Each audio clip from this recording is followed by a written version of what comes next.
Good evening everyone, good evening shots. Ayan, wala lang, video lang ako ng aking face. Dahil yung face ko ay lumalaki na siya. Look at that.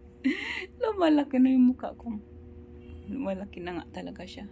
So anyway, ayan, mag-video lang ako mga shots kasi before and after kong mukha.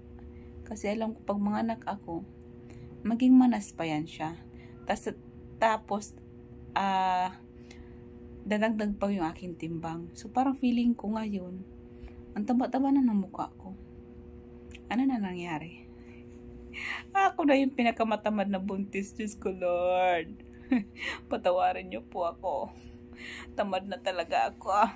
And yung aking tiyan, as of the moment, currently 19 weeks, yung ating tiyan.